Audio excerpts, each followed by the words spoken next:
ठंड में बहू का पहाड़ों के नीचे ससुराल। शहर का आलीशान बंगला, बाहर बाहरी ठंड है पर अंदर हीटर और फायरप्लेस की गर्माहट है। महेश चाय की चुस्की ले रहे हैं। पास ही सावित्री और तीनों बहुएं बैठी हैं। बेटे फोन में बिजी हैं और बीमार गुड़िया शॉल में लिपटी बैठी है। अरे वाह भाई, इसे कहते हैं कुदरत का नजारा। बाहर देखो तो हड्डी गला देने वाली ठंड है और अंदर एकदम स्वर्ग जैसी गर्मी। बाहर की ठंड का अपना मजा है जब तक घर के अंदर गर्मी हो। क्यों सावित्री? बिल्कुल सही कहा आपने। भगवान की दया से किसी चीज की कमी नहीं है रमन बेटा। जरा हीटर का टेम्परेचर थोड़ा और बढ़ा दे, गुड़िया को ठंड लग रही है। मम्मी मुझे तो रजाई में भी ठंड लग रही है। अरे गुड़िया तुम तो बस दवाई लो। वैसे मम्मी जी इस हीटर की हवा से मेरी स्किन कितनी ड्राई हो रही है ना। मुझे तो कल ही पार्लर जाना होगा। सिया तू चलेगी मेरे साथ? हाँ भाभी बिल्कुल। वैसे भी इस ठंड में घर का काम तो नौकर ही कर रहे हैं, हमें तो बस अपनी ब्यूटी पर ध्यान देना है। रमन सुन रही हो ना, क्रेडिट कार्ड तैयार रखना। अरे देवियों, तुम लोगों के खर्चे तो सरकार के बजट से भी ज्यादा हैं। पर कोई बात नहीं, पापा का इतना बड़ा नाम है, पैसे की क्या ही टेंशन। सही कहा भैया।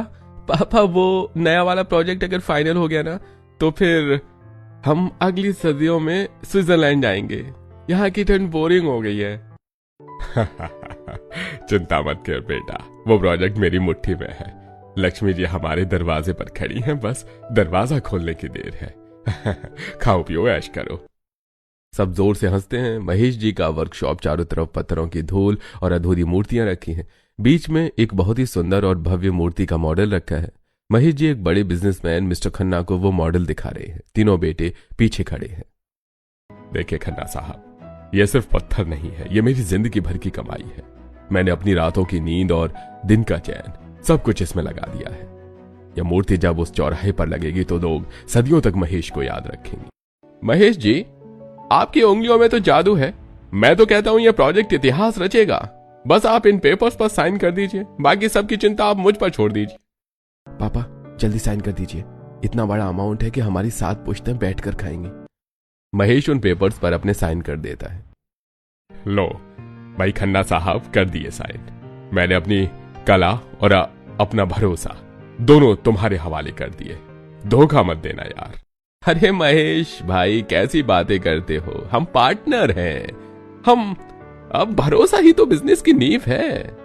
मुबारक हो पापा, अब तो पार्टी बनती है। हाँ पार्टी भी होगी बेटा। आज तुम्हारे पिता ने वो हासिल किया है जिसका सपना हर कलाकार देखता है।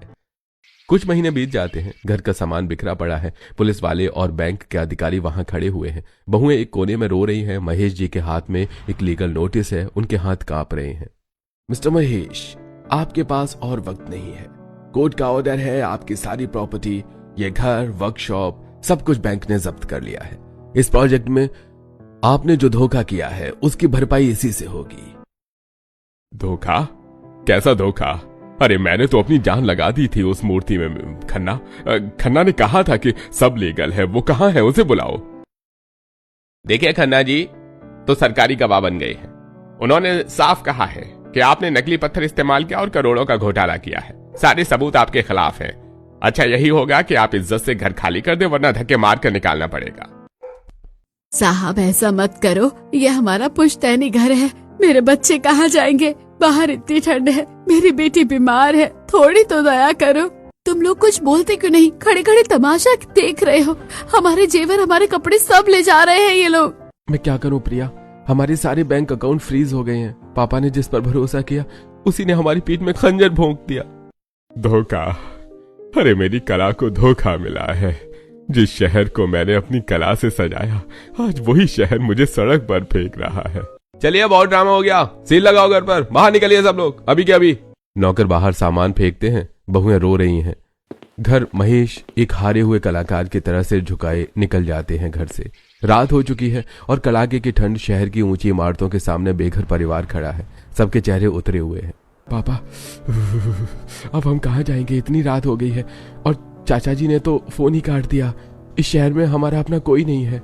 मेरे तो पैर सुन हो गए हैं। अमन, क्या हम आज रात फुटपाथ पर सोएंगे?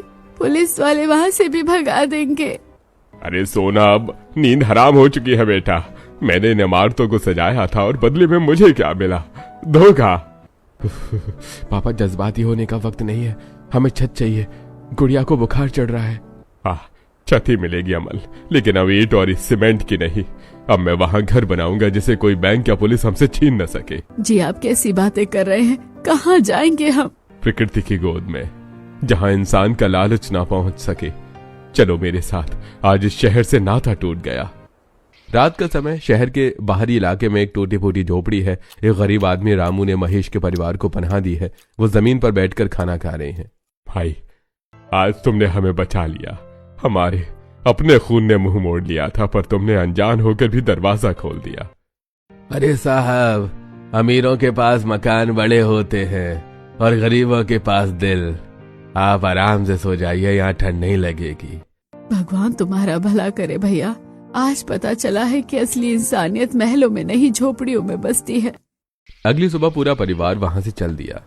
पापा, अब और नहीं चला जाएगा, ये हवा तो जान ले लेगी, हम खुले में नहीं रह सकते। अरे वो देखो, वो खरगोश और लोमड़ी कैसे उस गड्ढे में घुस रहे हैं। वो मिट्टी खोदकर अंदर छिप रहे हैं, वहां हवा नहीं जा रही है। सही कहा अमन, यह बेजुबान जानवर हमसे ज्यादा समझदार है। ये आंधी से लड़ने के लिए दीवार नहीं बनाते, बल्कि जमीन में छिप जाते हैं। तो क्या हम भी? हम पहाड़ों के नीचे घर बनाकर रहेंगे, वहां सर्दी नहीं लगेगी। पूरा परिवार जंगल में अंदर और जाता है और फिर उन्हें पहाड़ मिलते हैं। वो सभी वहां रुक जाते हैं और पहाड़ों के नीचे खोदना शुरू करते हैं। कई घंटों की मेहनत के बाद एक छोटा सा घर अब बनकर तैयार हो गया था। रात हो गई थी। पूरा परिवार ठंड से बचने के लिए एक दूसरे से चिपक कर बैठा हुआ था। उन लोगों ने वहीं पर आग भी जला ली थी। मम्मी, अब सहन नहीं हो रहा है, तबीयत बहुत बिगड़ती जा रही है मेरी।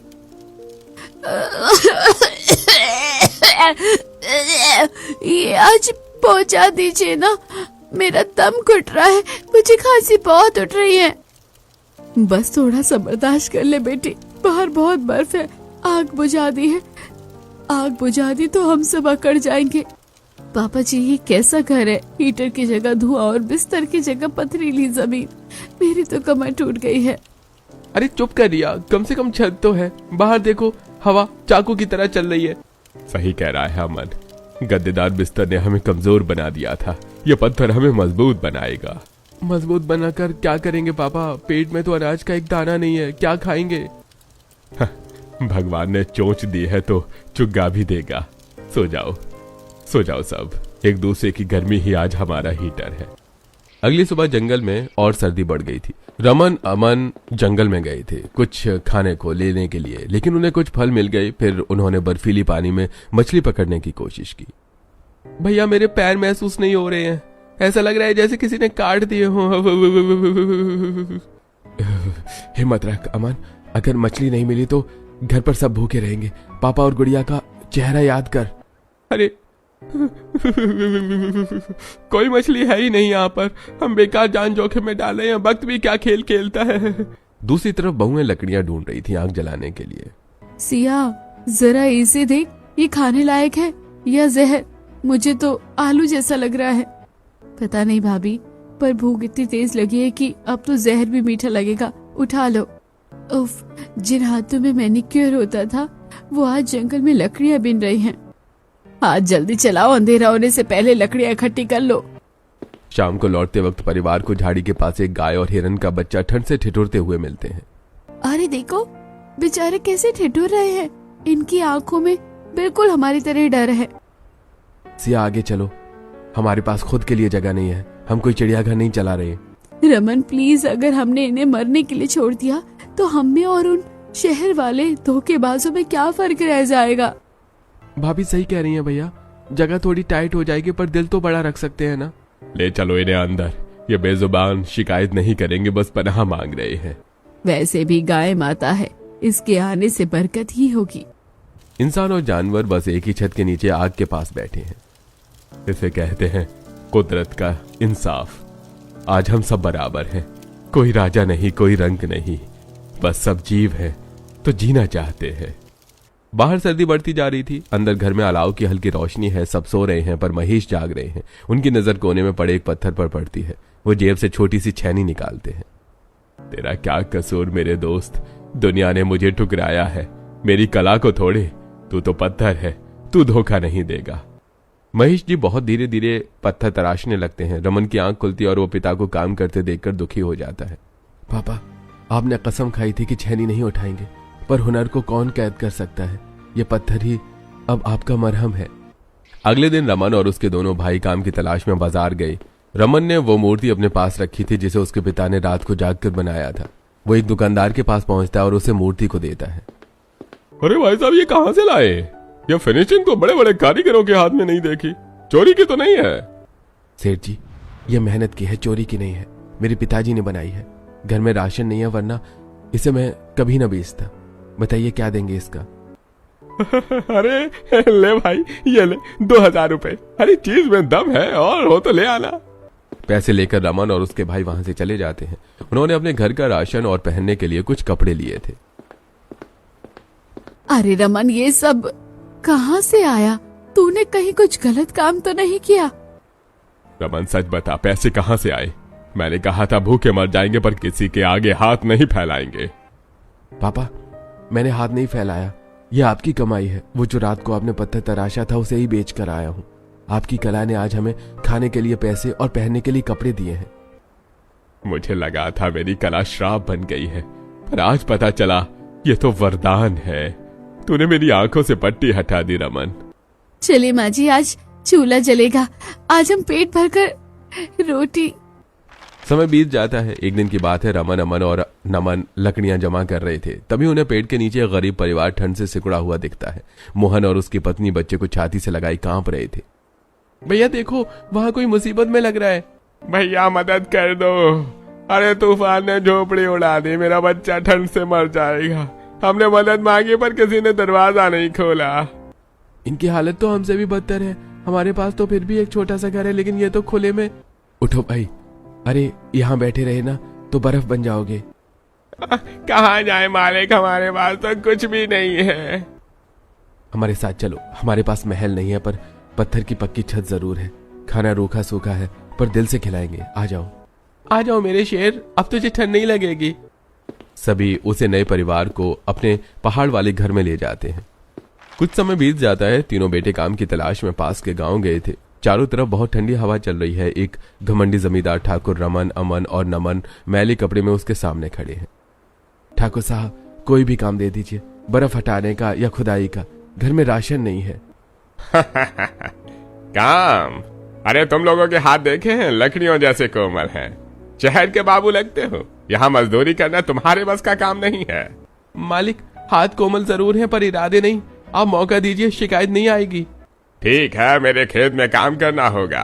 काम दिन भर का है, लेकिन दिहाड़ी आधी मिलेगी। करना है तो करो, वरना रास्ता नापो। भैया, ये तो सरासर बेइज्जती है। हम भिखारी नहीं हैं। चुप रहे नमन, इज्जत से बड़ा पेट होता है। घर में गुड़िया की दवा चाहिए। उस दिन तीनों भाइयों ने खेत में दिन भर मेहनत की। रात को ठाकुर ने उन्हें बहुत कम पैसे दिए। वो उन्हें पैसों को लेकर अपने घर पहुंचे। घर के अंदर का दृश्य अब बदल चुका था। रिया और प्रिया नुकीले पत्थरों को घिसकर चिकना कर रही है। सिया गेरू लाल मिट्टी घोल रही है। ये पत्थर घिसना तो जिम जाने से भी ज्यादा थकाने वाला है। पर देखो प्रिया, ये दीवार अब कितनी साफ लग रही है। हाँ दीदी, पहले ही घर नहीं लगता था, लेकिन अब लग रहा है कि कोई इंसान यहाँ रहता है। हमारे इंटीरियर डेकोरेटर फ्रेंड्स हमें देख लेना तो बेहोशी हो जाएंगे। हंसने दो ने। वो ईंट पत्थर सजाते हैं, हम अपनी दुनिया सजा रहे हैं। गुड़िया, जरा वो कोयला तो देना। गुड़िया भाभी, यहाँ एक सूरज भी बना दो। इस अंधेरे घर में थोड़ी रोशनी तो दिखेगी। मेरी बच्चियां महलों की रानियां थी, पर आज असली ग्रह लक्ष्मी लग रही हैं। इन्होंने तो पत्थर में भी जान डाल दी। रात को बाहर भीषण ठंड पड़ रही है, पर अंदर अलाव जल रहा है। महेश का परिवार और मोहन का परिवार सब सट कर बैठे हैं, खाना खा रहे हैं। बाबूजी, आज बाहर यमराज खड़ा है और अंदर हम स्वर्ग में बैठे हैं। आप लोग इंसान नहीं, फरिश्ते हैं हमारे लिए। अरे भाई, फरिश्ते हम नहीं, ये वक्त है जो हमें मिल रहा है। जब पेट भरा होता है तो इंसान एक दूसरे को काटता है, जब खाली होता है तो हाथ बांट कर खाता है। मोहन की पत्नी आरती भी वहीं बैठी थी। बहन जी, आपकी बहुओं ने तो हमें सगी बहन की तरह रखा है। भगवान ऐसी किस्मत सबको दे। रिया के पास एक हिरन का बच्चा बैठा था और वो उसको भी अपनी थाली में खिला रही थी और खुद भी खा रही थी। अब ये हमारा परिवार है चाची जी। सुख में साथ होना हो, दुख में साथ होना चाहिए। कुछ दिनों के बाद उस छोटे से घर में भीड़ बढ़ने से जगह कम पड़ गई है। लोग एक दूसरे से टकरा रहे थे। पापा ऐसे काम नहीं चलेगा, यहाँ तो रहना मुश्किल हो रहा है, हम एक के ऊपर एक सो रहे हैं। हाँ पापा, मेहमान और जानवर बढ़ गए हैं, जगह उतनी ही है, हमें कुछ करना होगा। सही कह रहे हो, परिवार बड़ा है तो घर भी बढ़ना चाहिए, हम रुक नहीं सकते। महेश जी अपनी भारी छेनी और हथौड़ा उठाते हैं। पापा आप क्या कर रहे हैं? ये दीवार बहुत सख्त है, इसे तोड़ने में महीनों लग जाएंगे। महीने लगे या साल, रास्ता तो बनाना पड़ेगा रमन। ये पहाड़ जिद्दी है तो हम भी कम नहीं, आज इसे और गहरा खोदेंगे। हो जाओ तैयार बेटो। महेश जी पूरी ताकत से दीवार पर पहला वार करते हैं और फिर दूसरा वार करते हैं और ऐसे ही करते रहते हैं। समय बीत जाता है। महेश पसीने में लथपथ होकर दीवार पर हथौड़ा चला रहे हैं। रमन, अमन और नमन मलबे को हटा रहे हैं। पापा बस कीजिए, यह दीवार बहुत सख्त है, कहीं ऊपर से छत न गिर जाए, हम वैसे भी थक चुके हैं। नहीं रमन, मुझे महसूस हो रहा है इस दीवार के पीछे कुछ अलग है, बस एक आखिरी चोट और। महेश जी पूरी ताकत से वार किया, पत्थर टूटता है और वहां से सफेद धुएं का गुबार तेजी से निकलता है। भागो, यहाँ आग लग गई है, धुआं निकल रहा है। अरे रुको, ये धुआं नहीं है, ये तो भाप है। दीवार के पीछे पहाड़ के अंदर गर्म पानी की धारा बह रही है। महेश कांपते हाथों से उस गर्म पानी को छूता है। अरे देखो, ये तो गर्म पानी है, उबलता हुआ पानी। भगवान ने सुन ली, इस जानलेवा ठंड में हमें गीजर दे दिया। सभी वहां इकट्ठे हो जाते हैं और एक एक से उसे गर्म पानी को छूकर देखते हैं। हे मेरे नाथ, ये तो चमत्कार है, अब मेरे बच्चों को ठंड नहीं लगेगी। हे भगवान, दीदी ये तो उबलता हुआ पानी है, बिल्कुल गर्म, विश्वास ही नहीं होता इस बर्फ के बीच गर्म पानी। सिया भी गर्म पानी को छूकर देखती है, उसे सुकून महसूस होता है। कितना सुकून मिल रहा है, कसम से शहर के महंगे स्ट्रीम बाथ में भी ऐसा सुकून नहीं मिलता था। रिया भी गर्म पानी को छूकर देखती है। सच में सिया, मेरे हाथ ठंड से सुन पड़ गए थे, लग रहा था उंगलियां कट जाएंगी। अब लग रहा है कि जैसे जान वापस आ गई है, हम बच गए, हम सच में बच गए। पापा ये सिर्फ पानी नहीं, अमृत है। बाहर -डिग्री है और अंदर ये, अब तो ये घर किसी महल से कम नहीं है। कुछ समय बीत जाता है। पहाड़ी सड़क पर घना कोहरा था। रमन, अमन और नमन बाजार से लौट रहे थे। तभी अमन को एक कार दिखती है जिसका एक्सीडेंट हुआ था। भैया वो एक्सीडेंट देखो। चलो जल्दी चलो, कहीं अंदर कोई फंसा हुआ ना हो। तीनों भाई कार के पास पहुंचते हैं। अंदर मिस्टर रॉय बेहोश पड़े हैं और माथे से खून बह रहा है। नमन दरवाजा खोलने की कोशिश करता है लेकिन गाड़ी का दरवाजा नहीं खुलता। भैया दरवाजा लॉक है और पेट्रोल की बदबू आ रही है, गाड़ी कभी भी आग पकड़ सकती है। हटो पीछे हटो, शीशा तोड़ना पड़ेगा। रमन एक पत्थर की सहायता से गाड़ी का कांच तोड़ता है और फिर मिस्टर रॉय को बाहर निकाला जाता है।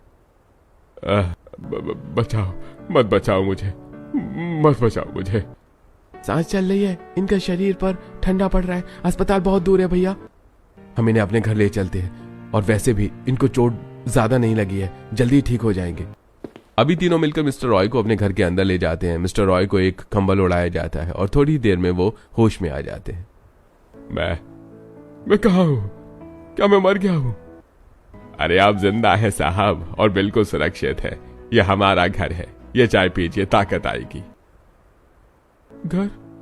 ये तो गुफा लगती है, बाहर तो जानलेवा ठंड थी, यहाँ इतनी गर्मी कैसे? क्या हीटर लगाया है? हीटर नहीं अंकल, ये कुदरत का करिश्मा है। वो देखिए गर्म पानी का झरना, यही है हमारा हीटर। तभी मिस्टर रॉय की नजर पत्थर की कुछ छोटी मूर्तियों पर पड़ती है जो कि महेश ने बनाई थी। ये आर्ट, ये किसने बनाया है? मैंने दुनिया के बड़े बड़े होटल्स में ऐसे आर्ट देखे हैं पर इतने अच्छे नहीं देखे। सच में ये जगह बहुत सुंदर है, ये तो जन्नत है भाई साहब। अरे जब इंसान के पास खोने को कुछ नहीं बचता तो वो पत्थर में भी फूल खिला देता है। ये मेरी और मेरे बच्चों की मेहनत है। देखिए आप लोग मुझे बचा लाई पर मैं तो मरना चाहता था। बिजनेस में घाटा हुआ और डिप्रेशन में सब खत्म। ऐसा लगा जैसे अब सब कुछ खत्म हो चुका है, इसलिए सोचा क्यों ना अपने आप को ही खत्म कर दिया जाए। इसलिए मैं मरने के लिए निकला था लेकिन आप लोगों ने बचा लिया। साहब जान है तो जहान है। आप जिस डिप्रेशन की बात कर रहे हैं हम उस अंधेरे से गुजर चुके हैं। हमारा वो घर जिसे पापा ने खून पसीने से बनाया था वो एक झटके में हमसे छीन लिया गया। हम सड़क पर आ गए थे साहब। जिनके साथ हम पार्टियां करते थे, मुसीबत आई तो उन सबने ऐसे मुंह फेर लिया जैसे हमें जानते ही ना हो। उस रात लगा था कि अब सब खत्म हो गया है पर देखिए आज हम यहाँ हैं। सब कुछ खोकर भी हम साथ हैं और खुश है। गिरना बुरा नहीं है साहब, गिरकर हार मान लेना बुरा है। हमने हार नहीं मानी सर, जब लगा कि सब खत्म हो गया है तो हमारे पिताजी ने हमें बिखरने नहीं दिया। उन्होंने हमें ताकत दी।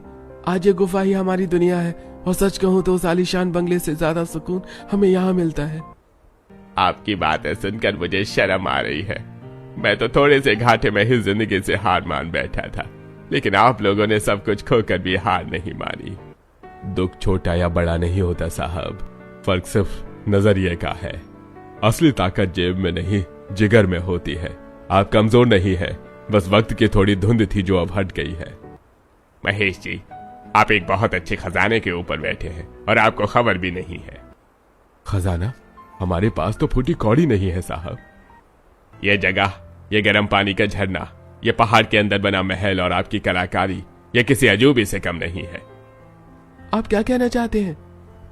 हम इसे सिर्फ घर नहीं रहने देंगे, हम इसे एक टूरिस्ट स्पॉट बनाएंगे, एक ऐसा म्यूजियम रिजॉर्ट जहां लोग कुदरत और कला को देखने आएंगे। मैं पैसा लगाऊंगा, आप कला लगाइए, यकीन मानिए दुनिया इसे देखने लाइन लगाएगी। बात तो सही कही है आपने, हमने तो ये सोचा भी नहीं। वक्त बीतता है। मिस्टर रॉय की जमा पूंजी और परिवार की मेहनत ने उसे गुफा की काया पलट कर दी। जगमगाती लाइट, शाही फर्नीचर और महेश की बेमिसाल मूर्तियों ने उस पत्थर के घर को एक आलीशान रॉक पैलेस बना दिया था। नमस्ते, वेलकम टू रॉक प्लेस। आइए अंदर आइए। ओह माय गॉड, ये गर्म पानी ये नेचुरल है? जी सर, 100% नेचुरल। यह कुदरत का अपना हीटर है। अरे भैया, ये आर्ट देखो, ऐसी मैंने म्यूजियम में भी नहीं देखी, ये तो अनमोल है। घर की औरतें भी काम पर लगी हुई थीं। वो सभी टूरिस्ट को जगह के बारे में बता रही थी और कुछ औरतें रिसेप्शन पर बैठी थीं। मोहन का परिवार भी इस काम में मदद कर रहा था। अमन देख, यह हमारी पहली कमाई है, इज्जत की कमाई, न किसी की गुलामी न किसी का डर। हाँ भैया, आज थकान महसूस नहीं हो रही है, आज लग रहा है कि हम जीत गए। तभी वहां मशहूर आर्ट क्रिटिक मिस्टर वर्मा आते हैं और जब वो पत्थर की मूर्तियों को देखते हैं तो उनके होश उड़ जाते हैं। अरे भाई साहब, तुम लोग कहाँ गायब हो गए थे? लोग कहते थे महेश खत्म हो गया, पर यहाँ तो तुमने अपनी ही दुनिया बसा ली। यह काम तुम्हारे पिछले सारे कामों से बेहतरीन है। वर्मा जी, जब सब कुछ छिन गया तब मुझे मेरा असली हुनर वापस मिला। हमें माफ कर दे महेश, तुम सिर्फ शिल्पकार नहीं जादूगर हो। मुझे गर्व है कि मैं तुम्हें जानता हूँ। सम्मान का असली मजा तब है जब वो अपनों के बीच मिले। रिसेप्शन के काउंटर पर रिया, प्रिया और सिया तीनों बहुएं बैठी हैं। आज उनके कपड़े मैले नहीं, उन्होंने सुंदर साड़ियां पहनी हैं। नमस्ते, welcome to the hidden rock palace. ये सिर्फ होटल नहीं, हमारा घर है और घर में आए मेहमान भगवान होते हैं। किसी ने सही कहा है कि सब्र का फल मीठा होता है, किसी की मेहनत फालतू नहीं जाती। अगर कोई सच्चे दिल से मेहनत करता है तो उसे उसका फल जरूर मिलता है, जैसे कि आज हमको मिला। भाभी, गेस्ट के लिए वेलकम ड्रिंक और ये चाय है, पापा जी ने स्पेशल जड़ी बूटियों से बनाई है। तभी वहां पर गुड़िया दौड़ते हुए आती है। अरे मेरी गुड़िया, तू क्यों काम कर रही है? आराम करना। आराम भाभी, इस गर्म भाप ने तो मेरे फेफड़े लोहे के कर दिए हैं। अब मैं नहीं थकती, मुझे भी काम करना है, आखिर मैं भी इस महल की राजकुमारी हूँ।